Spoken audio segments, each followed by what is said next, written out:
I need to turn this off over here. No, maybe I will do this.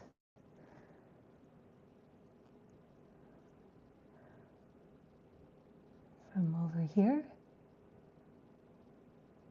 Can I still, I can hear the echo in here, so I am going to, all right, folks, we are just getting set up now. I just need to make this phone quiet. And it's not quiet, it is talking behind me, which I don't know if you can hear it, but I am finding it a little irritating. So let me see. I don't know why I can't mute it. We're just checking out this setup. And Robin, do you mind just letting me know if that echo is coming through for the people online to hear? Yeah, no echo for us. Is it just the volume on the phone? Yeah, I can't seem to turn the volume down. I was pressing volume down. Yeah, no, that's volume up.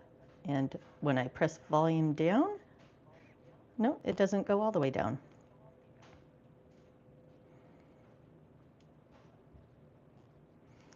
It's, I think this thing doesn't seem to even really like I don't know why. Mute my speaker. Hello, hello. Huh, much better. Okay, I think we're good. All right, everyone. I think we are good to go with the setup. I have a special setup with a camera over on the stove, so there is no more me moving the camera around. So hopefully that works out a little bit better, makes things a little bit more smooth. And welcome to Shifted Plate. This is our cooking session for shift number 4. That is marvelous mushrooms. And we are cooking a Korean-style portobello burger today. Ultra crispy, super delicious, a ton of flavor. And we will be talking a little bit more about mushrooms as we go through this, as you all know if you've been participating in the Shifted Plate. But if you just are stumbling across this video, this is part of our Shifted Plate program, which is a 16-week 8-shift challenge to help you eat less meat. And we do that by introducing you to ingredients that are great replacements for meat, highly nutritious, high in protein, all that stuff that you want from your delicious dishes. We are in shift 4. These are 2-week blocks. Shift 4 is marvelous mushrooms. And just a little housekeeping, my colleague Robin is backstage and is sitting there ready to answer any of your questions. He's also going to pop a link for Shifted Plate in there. So if you don't have it handy, you can grab it. If you're cooking along with us and you need the recipe, you know you can get that right in the Shifted Plate platform. So we'll just give you a minute to get set up. If you have attended our other cooking classes, you will know that I always remind you to get your prep done, because if you are cooking along with us, it goes pretty quickly. It is, a Wednesday night. I'm sure everybody is just as hungry as I am. And looking forward to this session. There's a couple of blocks where we will be pausing while stuff is cooking. So I wanted to get the most important part of this actual cooking class out of the way, because we need a little bit of time after we do that to prep our other ingredients. And I can tell you a little bit more about mushrooms and about cooking mushrooms and the type of mushrooms when we have that break. And the first thing we're going to do is just to make sure that this is an ultra delicious, highly flavorful dish. And I will give you like one knowledge drop at the beginning, which is one of the reasons that we use mushrooms in a lot of our plant-based cooking is because they impart that umami. So that delicious sensation that is like very deep and earthy and really rich. But cooking the mushrooms is the important part of developing that umami. So I'm going to take you over to the stove. I usually talk about my setup here, but this isn't typical, this class. It's going to be a little bit different today. We're mostly cooking these mushrooms to perfection. So let's head over to the stove. I've got my little quick switcher over here. So you will likely see the stove appear and then I will disappear.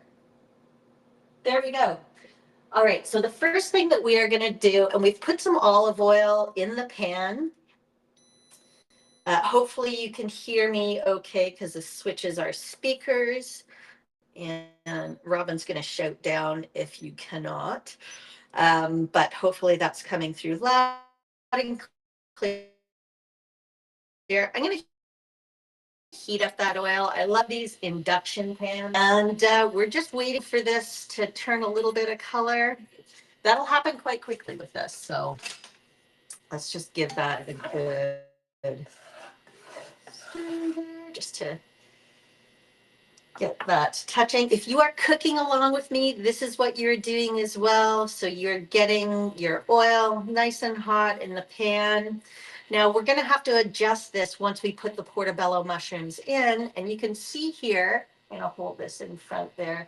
We've removed the stem. You can always use those stems for stock or something else. So don't throw them out. They're still delicious. Give them a little brush off and use them in stock or another place where you can use like a chopped mushroom. So these are the gills. I'm going to put these gills down.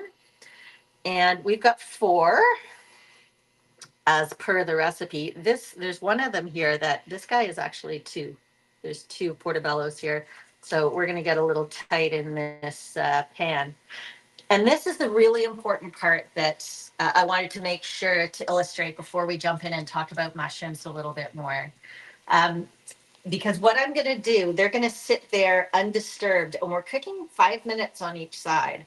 So I'm going to put this really heavy cast iron pan on top. If you don't have a cast iron pan, it's fine to use another heavy object, just one that's, going to be okay when it gets warm. So if you have a different type of a pan, but have something heavy you can put in it, that works. And these are going to sit here. I am going to set my timer for 5 minutes because otherwise I will just talk and I'll forget about it, and all of a sudden we'll have burnt mushrooms. Oh, I can see that's pixelating a little bit on you, but I hope that you can get underneath that. You can see them here. The mushrooms are sitting underneath this pan. This camera is off on its own, so probably it's going to take a couple of minutes to be able to actually register what's in front of it, and that's the problem with the pixelation. But enough on that. And the one other thing that we're going to do before I talk a little bit more is get the ingredients into the pan for the delicious glaze that's going to go on top of these crispy mushrooms. And this is just smelling so good behind me. If you're cooking along with me, you've started to smell it as well. I don't know if I mentioned this or not, but I did reduce the heat. So I'm down to medium heat. And because the oil has that heat, and we're retaining the heat in the pan, and we're pushing down those mushrooms so that the water comes out of it and evaporates off to like condense the flavor, it's all going to come together beautifully. So let's put the ingredients here. I've prepared them. Hopefully you've prepared yours at home. And we're just going to throw them all in this pan. There's no fancy technique to this particular part of the cook. So I've got a little bit of apple juice and some water. I used cane sugar. Sometimes if we don't have cane sugar, we use a lot of maple syrup. So you can use maple syrup. I've got soy sauce in here. And there's some nice chopped grated ginger, some chopped garlic, and we have some sliced green onions and a little bit of sesame oil. So those are all going to go just on the stove top, and I'm going to cook them for about 5 minutes. It's fine if you want to cook that earlier, actually. So, you could cook that days in advance. We actually have some in the fridge right now, but I wanted to make sure that you got a view as to how to make it. I just have to keep my eyes on making sure that once it starts boiling, I'm just going to simmer it. It'll go for 5 minutes, and luckily, well, we've got about 2.5 minutes left on this before we turn them over. The thing that you want to be smelling for at this time, at this point as well, like, you know, I can smell them. They're delicious. They're not burning, but everybody's stove is a little bit different. So it's totally fine to pull off that cast iron and just have a peek. You're going to start to see the cast iron dish fall. It's going to, because the water is coming out of those mushrooms, I'm just going to adjust the pan a little bit so it's got even weight. The pan is going to go lower and lower, and when we flip those mushrooms over, the pan is like going to be just barely touching those mushrooms. But that is just getting that really deep flavor, and you'll be able to see the color changing on those mushrooms, which is fantastic. Now, one thing to know, these are portobello mushrooms that we're using. And of course, you know, if you've been in the shifted plate, you're aware that we have multiple different recipes that we use throughout the shift. This is our Crispy Korean-Style Portobello Burger, but we have a bunch of different supporting recipes that are made with mushrooms in our program for this shift.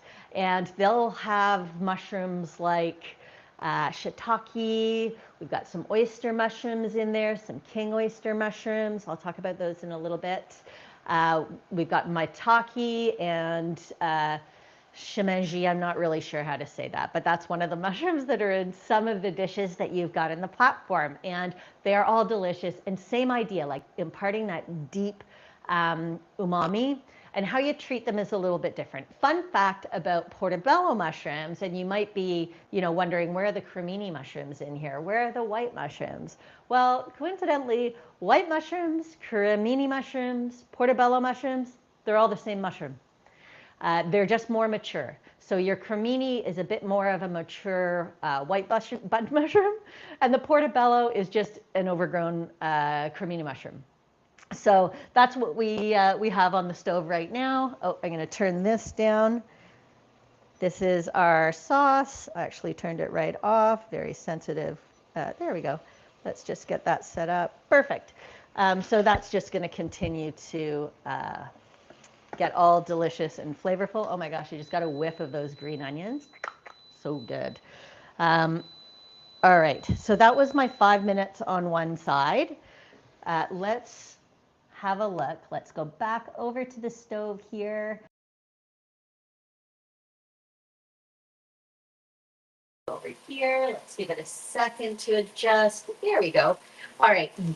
So I'm a little scared that this pan might be getting hot, so I'm using a dish towel. And I'm going to pull it off. There we go. You can see they've already started flattening out. So let's give those a quick flip. And again, I've got oil in the pan there. And when I do flip them, you'll see in the recipe, it calls for us to give it a little bit of salt and pepper. So we're going to just take a nice pincher over the top. And then we're going to use a little bit of pepper, just seasoning them. The salt helps to bring out the water in the mushrooms as well, but we didn't want to put it there right away because you don't want them to lose their water too fast. And now, remember how it was like a little high when I put this pan on last time? Hopefully you're getting the idea. This is now touching the side of the initial pan. So, yep, it is definitely reducing there. So they are reducing in size. I'm going to set this for another 5 minutes.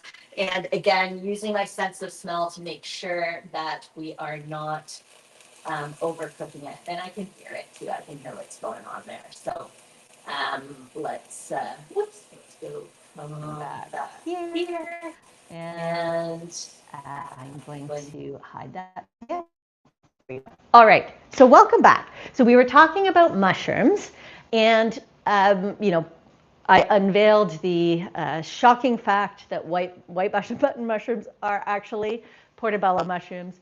But I also wanted to point out some of the nutritional benefits of mushrooms. So mushrooms have a bunch of macronutrients, so both, and also antioxidants.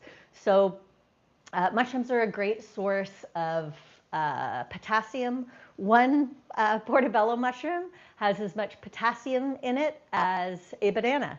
I know, hard to believe, right? Yes, it does.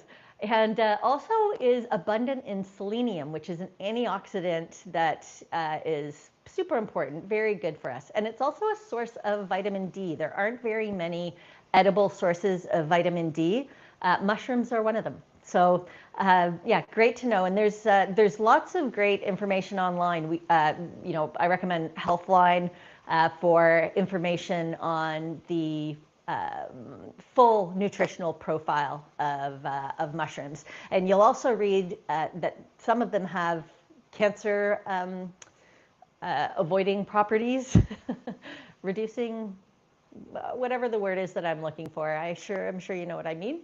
And one of the ones that has been super popular in recent years has been the lion's mane mushrooms. They actually grew that on Clarkson's farm, I think. Yeah, because they were trying to put them into, they were powdering them and selling them for an incredible amount of money. But anyways, so lion's mane mushrooms, there's a lot of research online that, it helps to prevent dementia and pretty much everything else that ails you. I definitely am not your medical professional, so make sure that you do your research and talk to your doctor if you're using it for anything medicinal. But lots of people using lion mane mushroom, even in drinks. So yeah, lots of great stuff. The other thing that I wanted to mention about oyster mushrooms, so we've got a couple of recipes in the platform that have oyster mushrooms in them.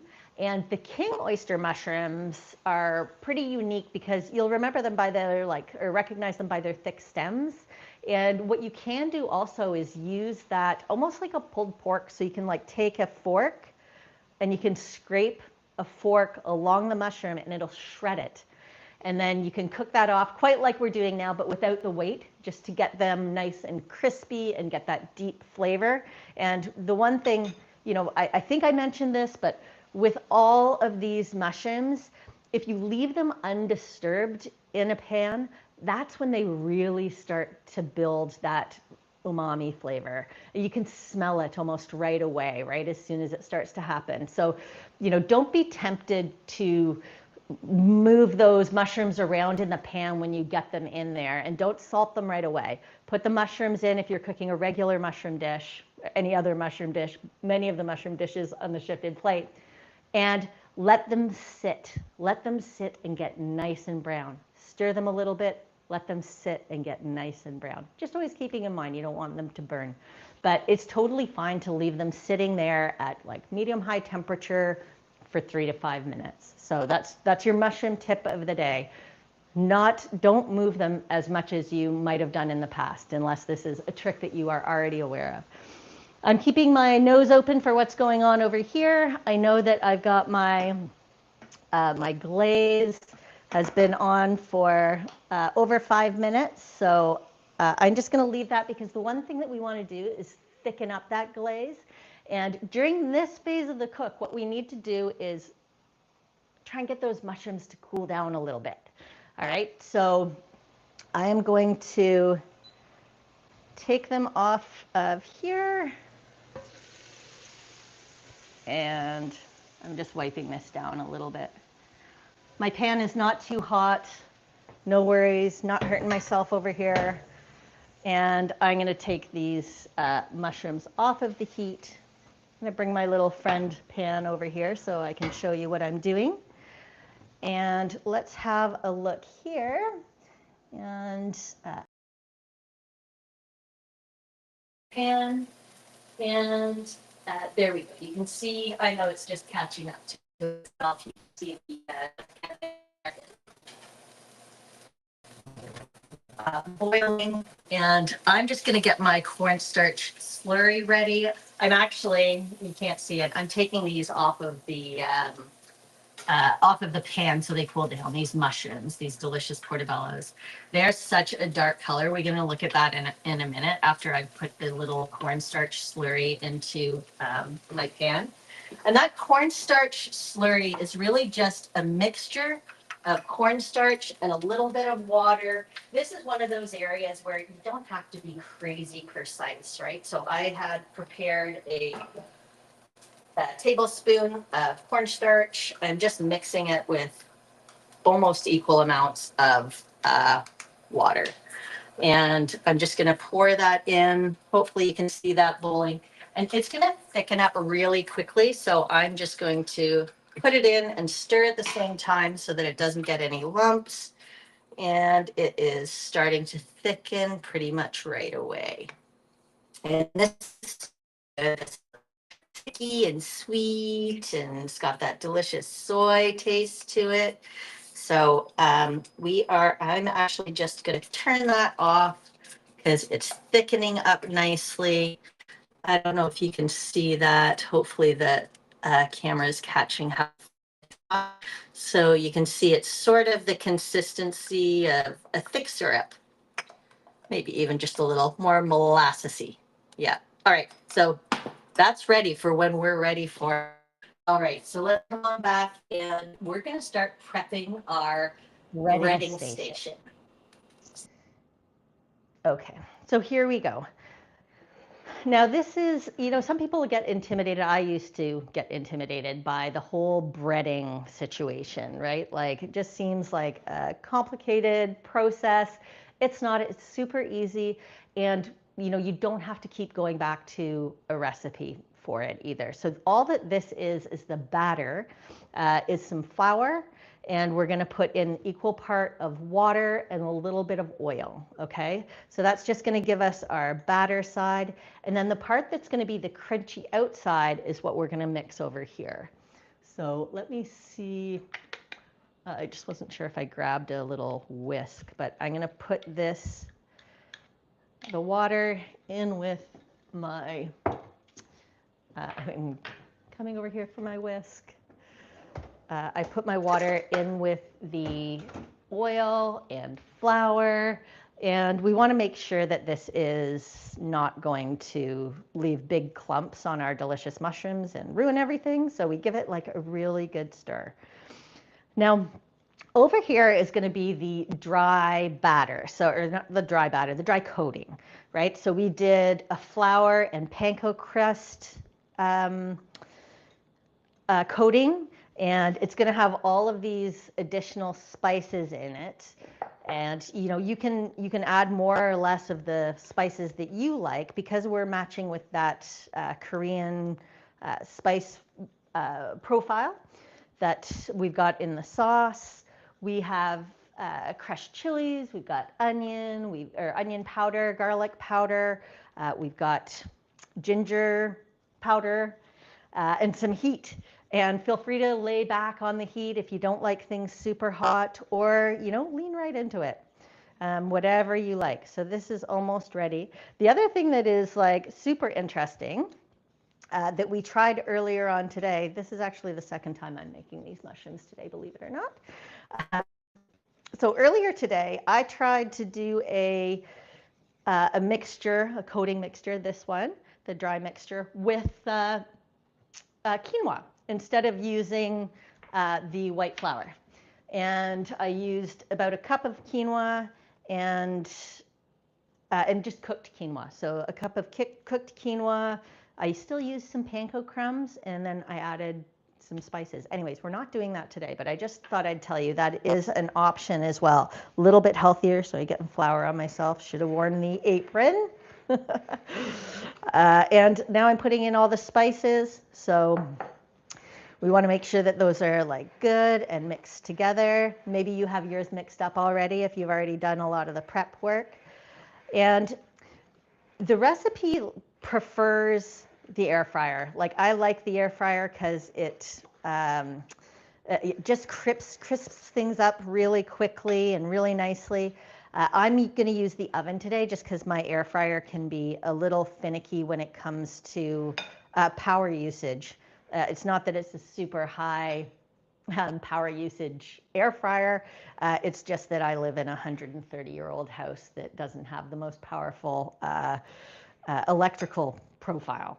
So let's get ahead of this breading piece. It's going to be great. It's not nearly as intimidating as you might think. I'm just grabbing a spoon. And here we are going to, I'm going to get set up with this magic thing, which I love. Maybe you have like one of these little sprayer thingamajiggers. They are fantastic for just getting on a light amount of oil, which is what we wanted to do because we didn't want to shallow fry these and get them like, you know, all greasy. What we really wanted was something nice and crisp without too much greasiness, because let me tell you, these are messy enough without the grease. All right, so I'm going to show you, like, this is not super, you know, high tech. This is, I honestly really prefer doing this with tongs, because otherwise it just gets super messy. And just into the batter. Oh, sorry, I was supposed to put this in the flour first. Into the batter, and then into the flour, and then onto our baking tray. But we're going to do the next one properly. So the next one, we'll put it into the flour first. That just dries everything off.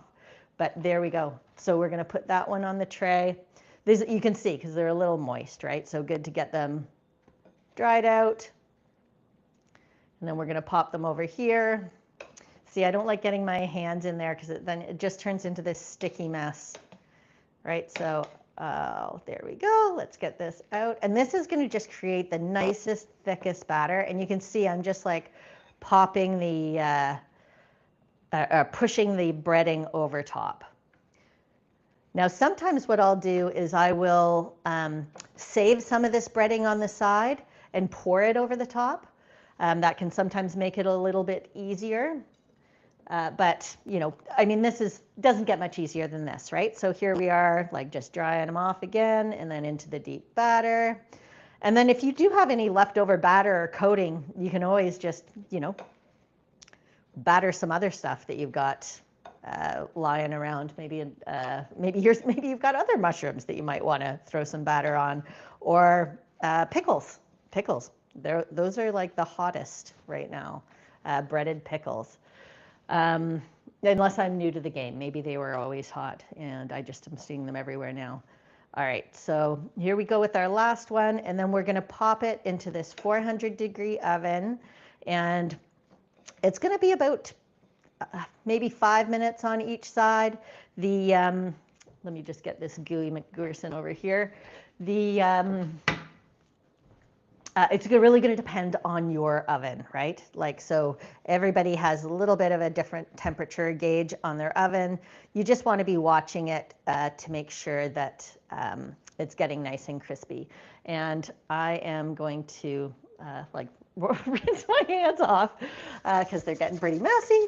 And I'm going to use that amazing sprayer. And I'm going to tell you, like, you don't need as much spraying when you're using the air fryer. It's the oven where I need to spray a little bit more oil on it, but if you can see this, yeah. So I'm just spraying a little bit of oil here. I've already put some oil on the pan, and then we're just going to do 5 minutes each side and then assemble. And while these puppies cook, we are going to get our assembly station ready. Okay, so let's throw this in the oven. If you are cooking along with me, hopefully you are at this stage as well. And if you're in the air fryer, I believe you're also going at 400. Robin's probably got the recipe handy there. But it's probably going to take a little bit less time. I have found in the oven with this recipe, it turns out perfectly delicious. But it's not getting quite as brown quite as fast. If that's the case, we might just accelerate things a little with a quick broil. But for now, let's just set our timer for 5 minutes, and we are going to flip that over in 5. And in the meantime, we'll get that ready to bread our pickles later.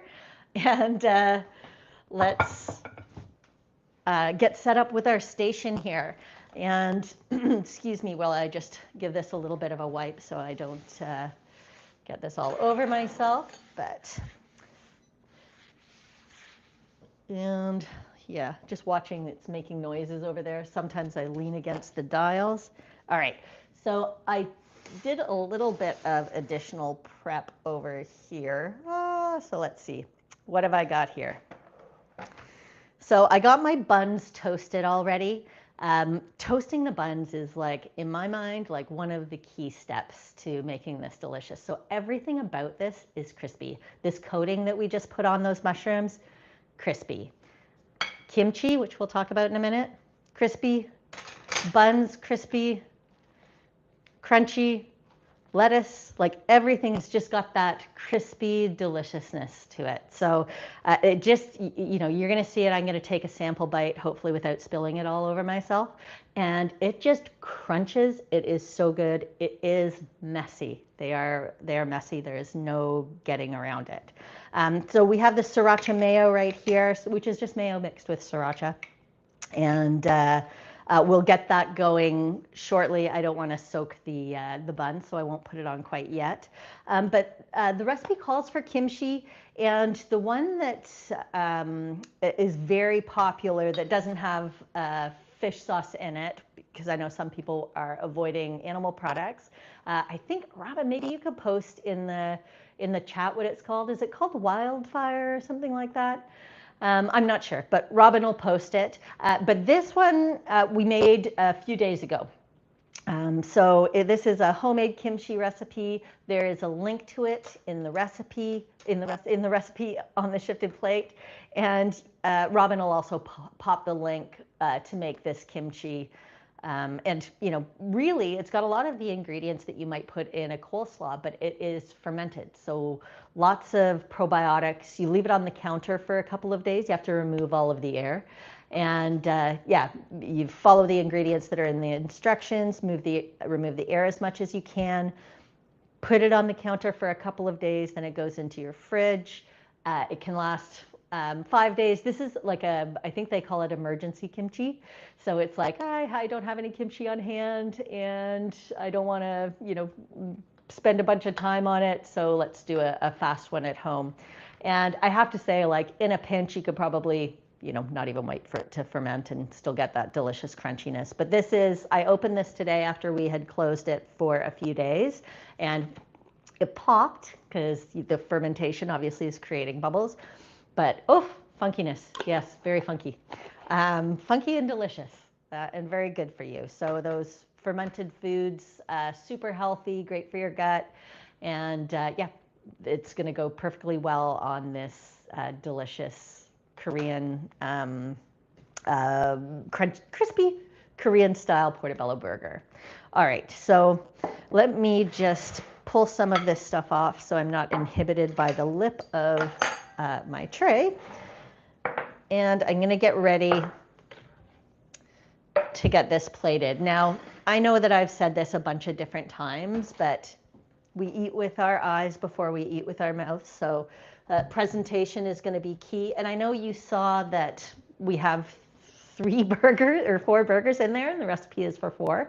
There are 3 of us eating tonight. So I'm just making 3 burgers, and there'll be a fight for who gets the last portobello nicely crusted. It's going to be, I don't know, quite the fight. Tune in later. So, I mean, this part is not, you know, you don't have to be an accredited chef for this, but we're just going to smother some of this sriracha mayo on both sides of those toasted buns. Now, I did toast these a little bit earlier. It's nice if you can toast them right before you need them, but let's just get this all set up and ready to go. Because when those burgers come off, of course, they're going to be hot and delicious, and we'll want to get all of the other ingredients on top right away. And, you know, just get everybody super excited about how delicious these are going to be. Now, we have served these burgers several times. Sorry, flip time. We've served these burgers several times to family, and both family who are more plant-based eaters, and also to family who are not plant-based eaters. So do you want to have a quick look at that? Yeah, you can see they're still pretty light, and that is not what would be happening in the air fryer. The air fryer, they would just be a little bit darker by this point. And I'm going to spray them again.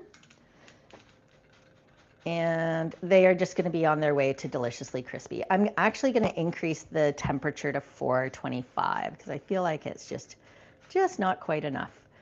But I did make these in the oven the other day and they turned out beautifully. So I am very confident that this is going to happen again. And I'm just going to put this up to 425.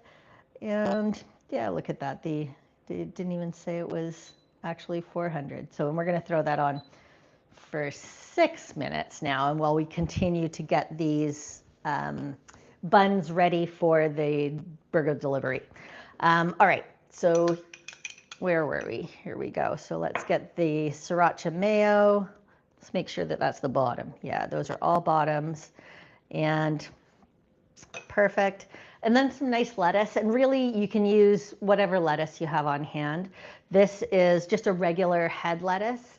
I love those like growing lettuces that you can get with the ball on the end. They just last so much longer in the fridge. There just wasn't one available when I went to pick up some lettuce.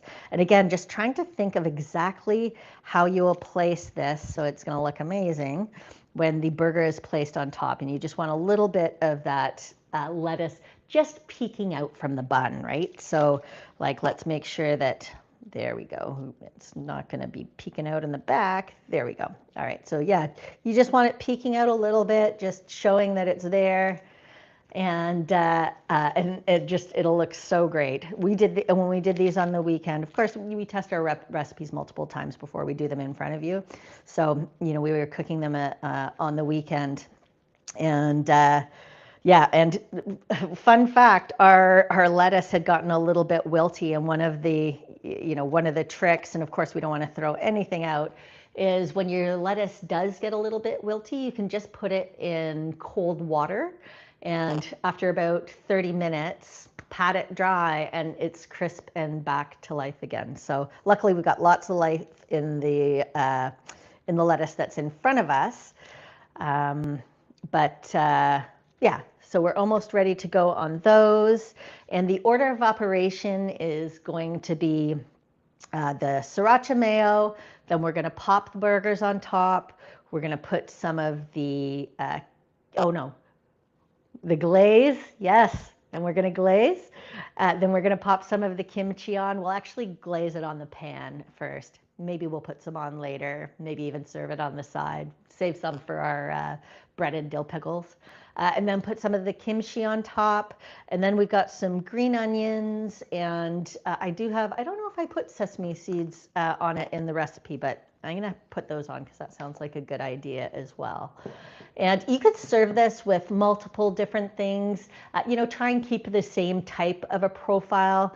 You do have your kimchi, so you've got some veg there anyway, but like a nice side of like steamed broccoli or some beans with garlic and maybe lemon. Lots of different options to serve on the side with these, or you could go for your traditional French fries if you're a French fry lover. And the French fries come out beautifully in the air fryer as well. One of the tricks with French fries, you likely may not know, if you soak them in cold water, that just helps with making them extra crispy. So you have to soak them in cold water, drain them, and then pat them dry, toss them in a bit of oil, and put them in the air fryer. Perfect French fries every time, and healthy, just like eating a potato, and keep the skin on because lots of extra nutrients. And speaking of nutrients, that is another thing that I didn't mention about the mushrooms, is that they're a good source of fiber as well. And seeing that we actually get like not even half the amount of fiber that is the daily recommended value typically, getting fiber from multiple different sources is a really good idea. Now, we talked last shift about protein. So you may be wondering, where are we getting the protein in this dish? And Robin can pop into the chat what the protein count is on this dish. But I will tell you, like, we have sourdough buns that'll have some protein. The mushrooms they have trace amounts of protein as well in them. We'll have lots of other protein sources from the various components that we're adding to it. The other option for this recipe is adding on a slice of cheese, plant or non-plant, whatever your preference is. And we'll sometimes use the Daya slices that are using the oat cream. So they reformulated the Daya cheese, I don't know, a little while ago. That's just telling me it's at 425 now. So let's have a look. I'm not quite ready yet. But they reformulated it a little while ago, and it is so much better. It's really quite good. And we'll use that quite often. The shreds are quite good as well. There was one thing that I didn't know about shredded cheese. I'm not sure if this is true for any of the plant-based varieties, but for regular shredded cheese, I didn't know that it wasn't shredded cheese. They actually add something to it so that it doesn't stick together in the plastic package. So just something to be conscious of. Anyways, so our sauce is looking delicious. I'm going to give this a little taste, always tasting before we use stuff. That is so good. It is so delicious. Oh my gosh, that sauce. All right, so we're down to just the last few minutes, and I think I did mention we're probably going to do a broil. So yeah, I'm going to turn these over, give them a little bit more of a squirt. And I know if you've been using your air fryer, yours are done perfectly, because it's like, with ours, it's 10 minutes top, 5 minutes on each side. The oven's just a little bit different. These are still going to be amazing. So if you're using your oven too, no worries. I am going to just hit broil on this though, because I just want it to be a little bit browner. And we already know that our mushrooms are fully cooked. I can feel that it's crunchy. So I can feel the batter is doing its job and holding the outside and starting to solidify, because that's what's going to make that crunch when you bite into it, is like the combination of both the batter and that crispy outside coating that we put over top with all of the spices in it. So I'm just going to keep my eyes on this, make sure that we do not burn these, because that can happen before you know it. I almost burnt those buns that I was toasting before we started. So I'm going to get this kimchi set up ready to go. If you have a favorite kimchi that you like to use, just pop that in the chat so other people learn from it. Or if you have a recipe that you like to use or any tips, because I find like kimchi is something that if you haven't cooked with Korean ingredients before or had Korean dishes, it might be something that you're not quite used to. I know Robin, backstage Robin, had spent some time in Korea, and it was one thing when he was there that he said he just smelt all the time was the kimchi, that fermenting kimchi smell. So yeah, that's going to come along nicely. So how is everybody doing at home? Let's do like a quick check. Is everybody making their way through the dish okay? Did you use the air fryer? How's your mushrooms coming along? Ours are going to be ready any second now. I'm just stalling while I sit here waiting for them to brown so I can show you the rest of how we're going to assemble these delicious mushrooms. I'm going to get a couple of these things out of the way. So I've got some spices that are sitting there in front of me, because I'm going to want to show this to you when it comes out, and I don't want to knock them over. But this is, this is one of our favorite mushroom dishes for sure. Oh, and that's what I was telling you about. When we had cooked this for some family members who were more meat eaters, they had actually done a meat patty plus a mushroom patty on top of that, but then somebody came back for more and had just the mushroom patty on its own as well. This is like, it is a star dish. It's one of those ones that people just love. So I'm gonna pull this out because I can see it's he's getting pretty brown. There we go. And you can see there, they've gotten like fairly brown. I'm gonna like toss them just with a little bit more oil because I know that they do have that. It does just make them look a touch richer when you just spray a little oil on top at the end. I'll show you again because you probably saw that it was just a little bit light colored. There you go. So hopefully you can see again, they've gotten a little darker.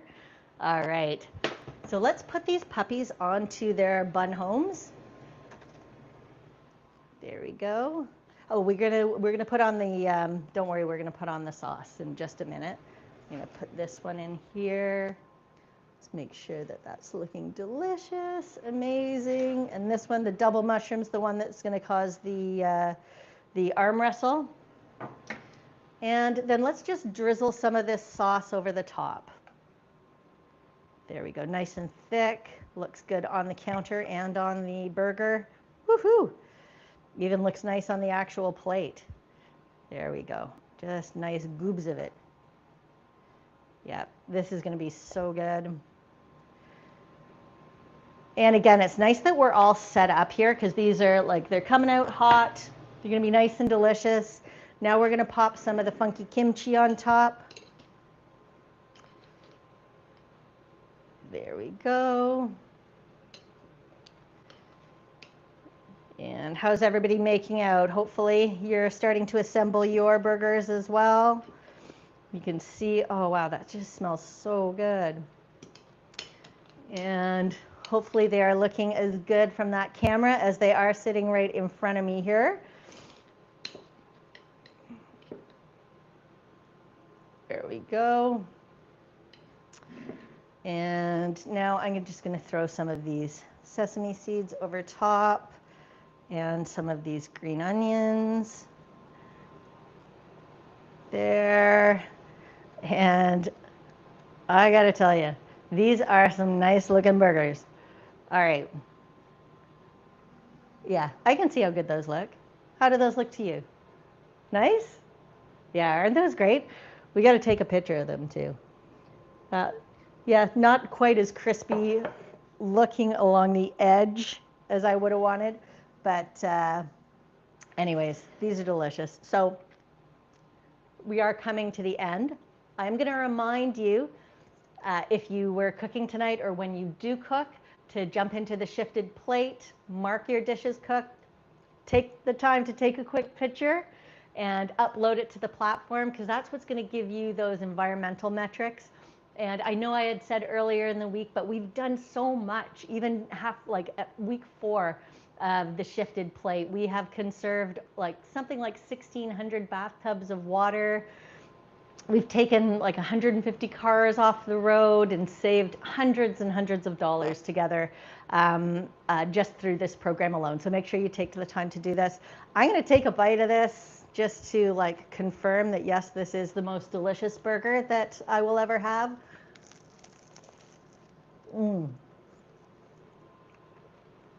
Yep. Oh, did I spill it on myself? If I didn't, I'm about to. This is so good. Thank you so much for joining us today. Thank you so much for being part of the Shifted Plate. I hope that you love this burger as much as I do because it is fantastic.